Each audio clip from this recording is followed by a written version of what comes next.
Well, welcome to WWE's Roadblock preview. It's a network special today, March 12th, 2016. This is a new thing WWE's been doing on their network.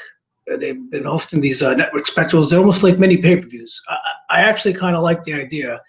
They're basically house shows that we would never have a chance to see unless you were there.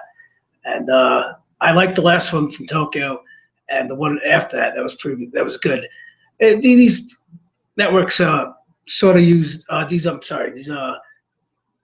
specials are sort of used to tie in loose ends to storylines. Especially this one coming up is going to be maybe used. Hopefully, we're hoping that they'll tie in some loose ends going into WrestleMania April 3rd. So we're going to start off. They have the NXT champions, tag team champions, Enzo Warrior and Cass going up against the Revitalization. I don't even know about them. I don't really follow NXT. What's the point? You heard the other day, Vince McMahon, he basically crapped on the whole NXT roster. He said that NXT is just a touring promotion, and he doesn't even see any stars on the NXT roster that can make money for WWE. So who cares? If you're a fan of Finn Balor, don't get your hopes up. If you're a fan of Samoa Joe, he's not even scheduled to go on the main roster. He's NXT for life. Austin Aries, NXT for life. So any of you who have such high hopes for NXT stars, forget it. Save your energy. Keep watching NXT. Don't ever expect these guys to do anything in WWE. And if they get there, they'll be mid-carders or jobbers, if they're lucky. I mean, Tyler Breeze, I didn't like him too much, but his gimmick was stupid. But he was such a big star on NXT, and basically he fell by the way of Fandango. It was a stupid gimmick. But for other guys like Finn Balor, who does have such potential and appeal to the fans, and I like his gimmick, his demon gimmick with his entrance. You know, some people say, "Oh, well, it's his entrance that's really making him get interest." Yeah, wasn't that what WWE shows? Isn't this part of sports entertainment? But anyway. Just look at NXT guys like Neville. What's he doing? I think somebody coined it perfectly the other day. He's the man WWE forgot. Yeah, good luck with that. The only guy who's actually had real success and made a real impact on the main roster is Kevin Owens, and that's only because he was such a big star for 15 years on the independents. But anyway. I don't really care about the NXT tag match. If you do, more power to you. It's meaningless. Next, we move on to the WWE Tag Team Champions. Another title that WWE has no interest in. Just recently, we're seeing some interest in the tag team division. They've been forming new factions, but to make a successful faction, you have to have guys that nobody's seen before, maybe with one known star. And the whole basis of making a faction is you hope that in the end one guy breaks out and becomes a star. But anyway, it's going to be the New Day, Kofi and Big E against the League of Nations with Sheamus and King Barrett. Now you want to talk about just failed gimmicks. Guys have been buried to the mid-card. You got King Barrett. I think a few months ago that was another network special that WWE had. King of the Ring. Fans got excited. It was a great way for King Barrett to make a comeback in his career. And what have we seen? Besides him getting injured, he's been a complete bust, and that rumors are he won't even sign. Good luck with that. And Sheamus, he was just a WWE champion a few months ago, but we all knew that he was just going to be a transitional champion, only to be served up to Roman Reigns. Him and his stupid haircut. But at least the guy does do some good in-ring work. But basically, this is just a matchup of mid-carders. A lot of people like the New Day. I don't.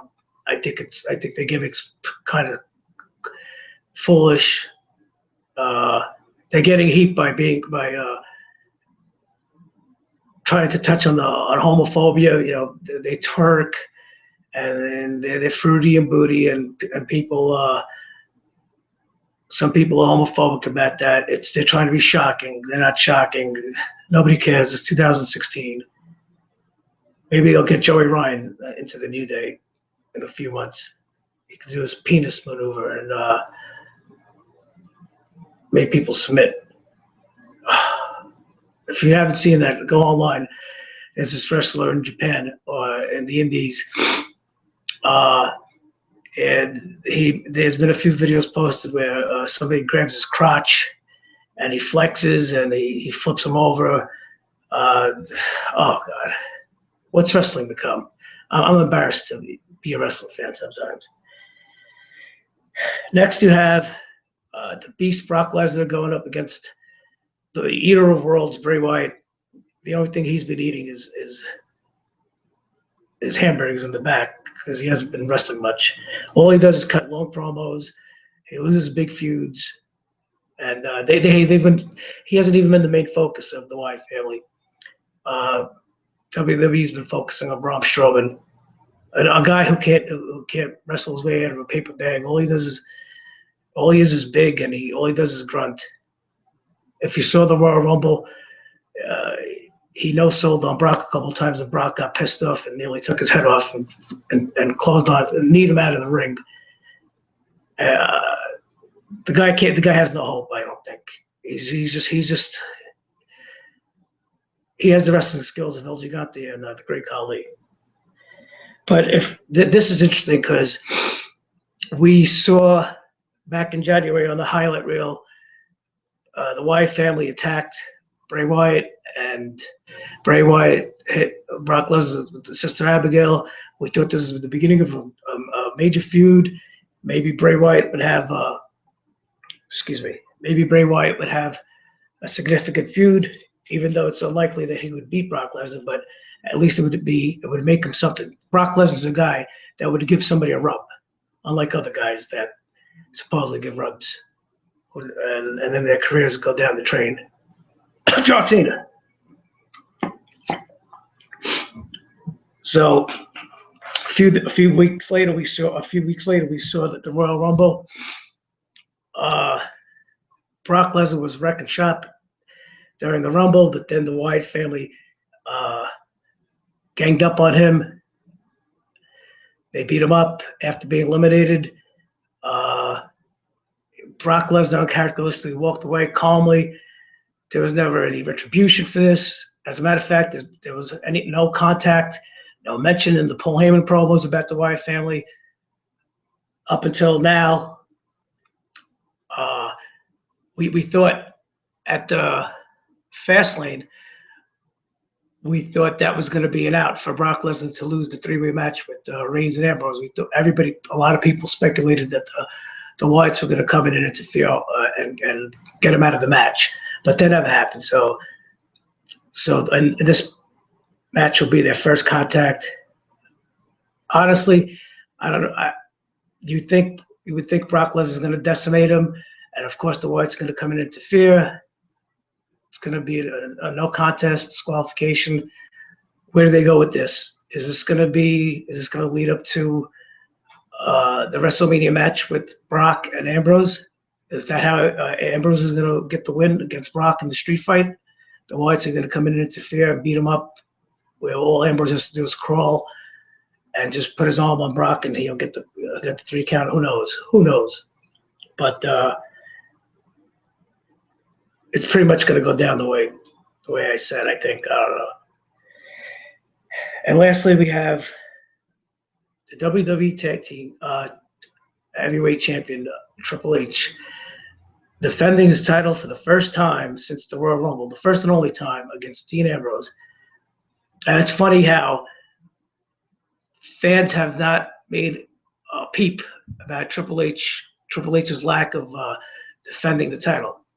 All he does is he comes out on Raw with his suit and displays the belt and smiles. Where were those people who were getting on Brock about not defending the title on Raw?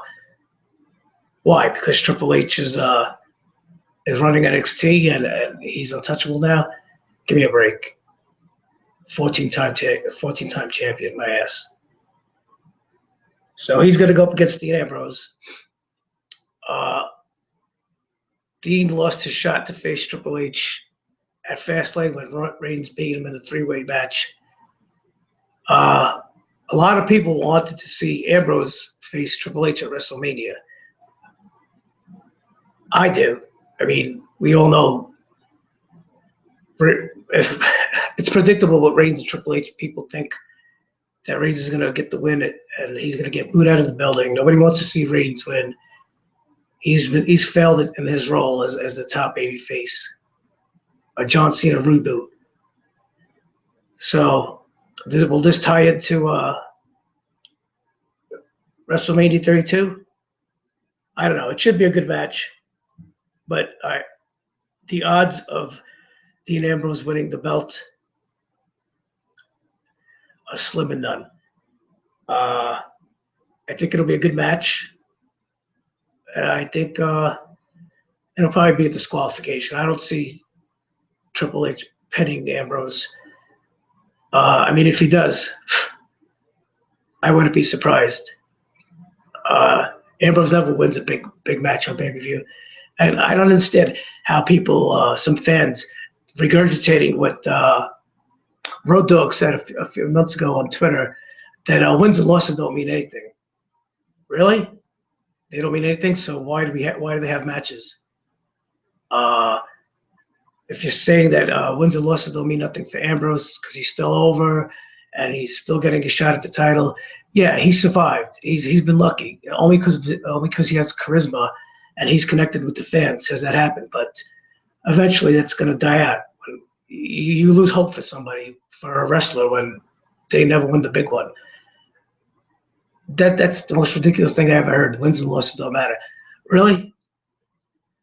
How come Cena doesn't lose on Raw every week? Or lose a pay-per-view match every other pay-per-view? How come Reigns never gets pinned? How come The Undertaker never loses? Or hardly loses? How come Brock never gets pinned? I don't know. Should Cena, would it matter if, I don't know, say a guy like Fandango pinned Cena in a non-title match on Raw clean? Would that matter? No, it wouldn't matter, right? It doesn't matter. Wins and losses don't matter. Let me explain something to you. For all these WWE employees or hopeful employees like Sami Callihan, who came out in a shoot interview this week and said, oh, if you believe that John Cena isn't great, you're a dumbass. If he ever said anything, this one word negative about John Cena or WWE, his hopes of getting a job would fly out the window in 1 second. Okay? Same thing with the Road Dogg or any other employee. If they have anything negative to say about the status quo of the current WWE situation, they'll get punished. Just look at Dolph Ziggler. Guy makes little comments and snips on Twitter about the state of WWE. He gets jobbed out. Guy hasn't won a match in fucking weeks. Excuse my language. So if you think that these guys who come out and have positive things to say about WWE or certain wrestlers employed in WWE, yeah, like if I'm working for WWE, I'm going to come and down and say something negative about John Cena. Vince's number one guy, Vince's right hand, Vince's boy. Yeah, okay, fine. We'll see how fast they would get disciplined. Titus O'Neil puts his arm on Vince, and he gets suspended 90 days, nearly fired. Come on, give me a break. Wins and losses don't mean nothing. How could you say that? Wins and losses don't mean nothing. Is that what Vince McMahon tells the roster? Oh, wins and losses don't mean anything. Really? Oh, have John Cena go on a 2-month losing streak. Unbelievable. Why don't we have why don't we bring back Santino Marella and have him pin Brock Lesnar on a pay-per-view next month?